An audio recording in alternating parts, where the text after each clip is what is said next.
আমাকে মাত্র ৮০ টাকা পুঁজি দিয়ে প্রথমে নামিয়েছিল। সেই ৮০ টাকা পুঁজির মাধ্যমে আমি আস্তে আস্তে আস্তে আস্তে প্রোগ্রেস করেছি। তারপরে আমি এই ডিয়ার লটারির সঙ্গে যুক্ত হওয়ার পরে আমার বিজনেস অনেক গ্রোথ করেছে। অবশ্যই যারা আমার সঙ্গে জড়িত রয়েছে তারা অবশ্যই আমার পরিবারের সঙ্গে যুক্ত এবং তারা আশা করি ভালোই আছে এবং আমি তাদের সঙ্গে সম্পূর্ণ সহযোগিতা করি।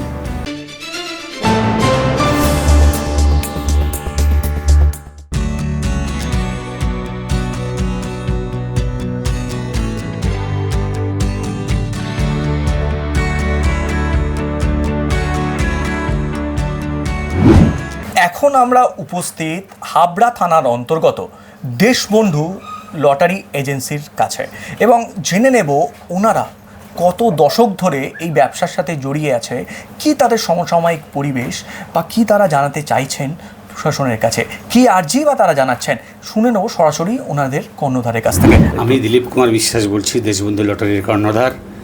আমি প্রায় 41 বছর হলো আমি এই ব্যবসার সাথে জড়িত। আমি দীর্ঘ পথ চলছি। বর্তমানে আমরা ডিয়ার লটারির সাথে ব্যবসা করছি। আমি 2007-এর স্টকিস্ট হয়েছি। 2007 থেকে আমি এই কোম্পানির সাথে জড়িত।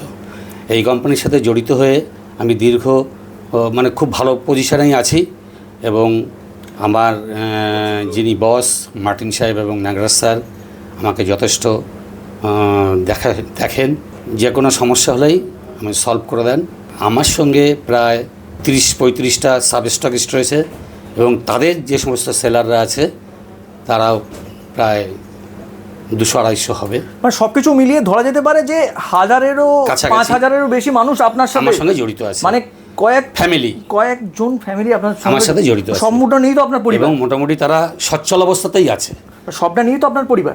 অবশ্যই যারা আমার সঙ্গে জড়িত রয়েছে তারা অবশ্যই আমার পরিবারের সঙ্গে যুক্ত এবং তারা আশা করি ভালোই আছে এবং আমি তাদের সঙ্গে সম্পূর্ণ সহযোগিতা করি কোনো রকম কোনো প্রবলেম হলে।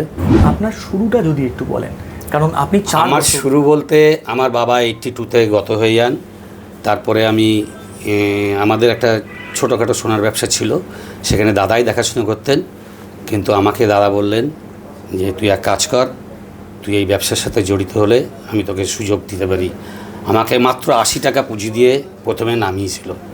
সেই ৮০ টাকা পুঁজির মাধ্যমে আমি আস্তে আস্তে আস্তে আস্তে প্রোগ্রেস করেছি। তারপরে আমি এই ডিয়ার লটারির সঙ্গে যুক্ত হওয়ার পরে আমার বিজনেস অনেক গ্রোথ করেছে। মানে ৮০ টাকা থেকে শুরু করে আপনি আজ 8,000 মানুষের দায়িত্ব নিয়েছেন। অবশ্যই। আচ্ছা, এই যে চারিদিকে একটা অরাজকতার পরিবেশ, মানে কোথাও দেখা যাচ্ছে অনলাইন লটারির প্রভাব বেশি পড়েছে, কোথাও দেখা যাচ্ছে ফেক লটারি, বা কোথাও দেখা যাচ্ছে 60টার ঠেক জুয়ারিরা বসে আছে।